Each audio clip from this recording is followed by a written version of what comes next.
Эмэгтэйчүүд, та нар бас ертөнцийн эзний замаар бат явах хэрэгтэй. Иймээс нөхрийнхөө үгийг дагах нь зөвхөн хэрэг. Ингэснээр та нар ертөнцийн эзнийг чин сэтгэлээсээ дээдлэн хүндэлж, гингүй ариун амьдарч, Есүст итгэхээсээ татгалздаг нөхөдөө үгээр биш, үйл ажиллаараа нөлөөлөх болно.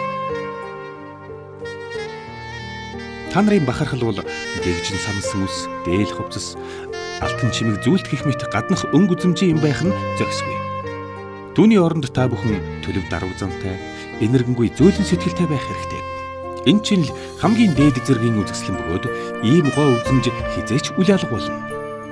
Үүнийг ертөнцийн эзэн хамгийн үнэт зүйл гэж тооцдог.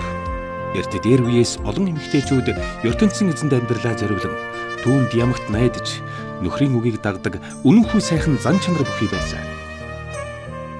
Жишээлбэл Авраамийн эхнэр Сарах нөхрийнхөө үгийг хүндэтгэн дагаж өөрийн эзэн хэмээн нэрлэдэг байлаа.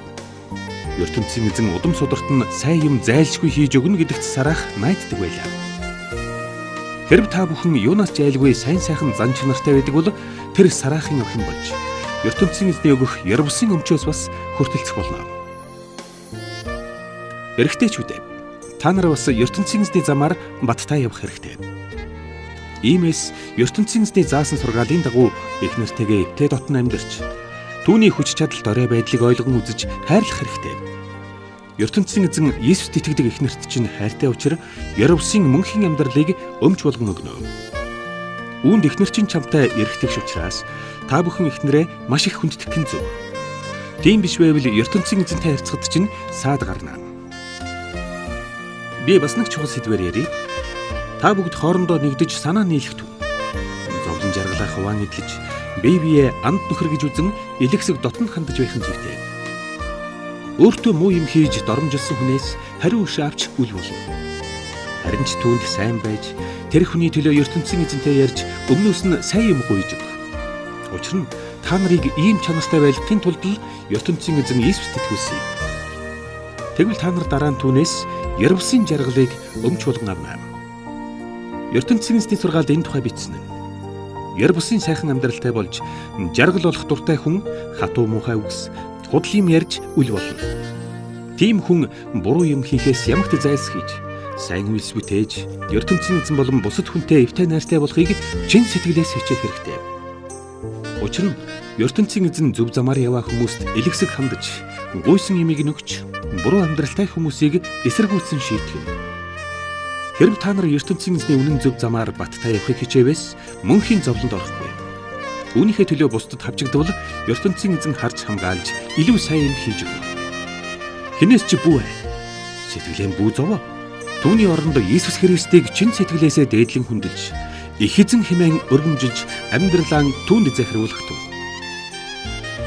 Хожим ертөнцийн эзнээс мөнхийн жаргалтай ярвсын амьдралыг авах найдвар та бүхэнд бий. Хүмүүс энэ найдварыг чинь тухай та нараас асуув. Ийм хүмүүст тодорхой хариу өгөхөд хизээд бэлэн байна. Тийм хариу өгч ийдэг даруй байхдаа ертөнцийн эзнийг хүндлэх нь зүйтэй.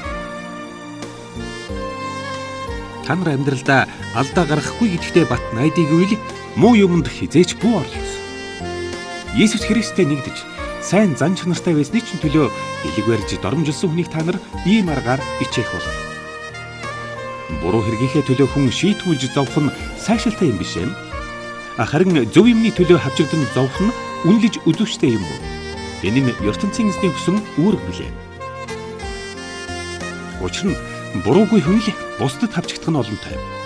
Жишээлбэл бидний ертөнцийн эзэн эцэгтэй бат холбохын тулд Есүс Христ огт гэмгүй хэрнээ гэмт хүмүүс бидний өмнөөс тамлуулан алуулахдаа бидний ялыг өөртөө тохон бүрмсэн идлэв. Иймээс хүний гмийг цагаатгаар дахин алагдах хэрэг түүнд байхгүй болжээ. Хорон санаатнуудад алуулахдаа Есүс Христ хүний биетэй байсан боловч ертөнцийн эзэн дараа нь түүний сүнсийг ярвсан амьдралтай болгожээ. Өнөрт цагт хүн төрлөختөн өөрсдөө буруу замд орсон учраас ертөнцийн эзэн тэднийг устгахаар усан галав юулүүлжээ. Харин Нуах гэгч хүнийг гэр бүлээр нь аврахын тулд ертөнцийн эзэн асар том усан онгоц барихыг түүнд даалгасан байв. Нуах онгоц барих удаан хугацааны турш ертөнцийн эзэн хүн төрлөختөнд өөрийн үгийг дагах бололцоог тавьж өгсөн боловч тэд дагаагүй учраас их үерийн усанд бүгдийг живүүлэн устгав. Хожим нь Иесус Христ энэ дэлхийд ирж алагдсныхаа дараахан бодит биегүй сүнс байхдаа тэр үерт өгсөн бүхний сүнсэнд өөрийнхөө тухай гайхамшигт үннийг тунхаглажээ. Тэр үед сүнснүүд шоронд орсон мэт хоригдож байв.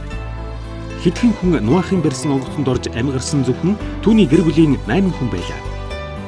ертөнцийн эзэн галав юулүүлэхдээ тэднийг гэмт хүмүүсээс салган тусгаарлаж тэр шийтгэлээс аварчээ. Энэ нь гэмт амьдралаа орхиж Иесуст итгэснээ хүн батлаж усаар угаалгах ёслол хийхтэй адил юм. ертөнцийн эзэн хүнийг ингэж мөнхийн зовлонгоос авардаг. Гэвч энэ зөвхөн нэг ёслол хийж бие угаалгана гэсэн үг биш юм. Харин ертөнцийн эзнэр гэмт амьдралаа цагаатгуулж шинэ ариун сэтгэлийг гуйж авна гэсэн утгатай юм. Алагдсан Иесус Христийг ертөнцийн эзэн дахин амьлуулсан дүндэслэн та нарын Ерөвсөн шин сэтгэлийг олж мөнхийн зовлонгоос чөлөөлөгдөж чадна. ертөнцийн эзэн Иесус Христийг дахин амьлуулад одоо Ерөвсөн ертөнцид оруулж баруун гарынхаа хүндэт суудалд суулган Ерөвсөн элч тэдний эрх баригчид болон Ерөвсөн ертөнцийг бүхэлд нь захируулж байна.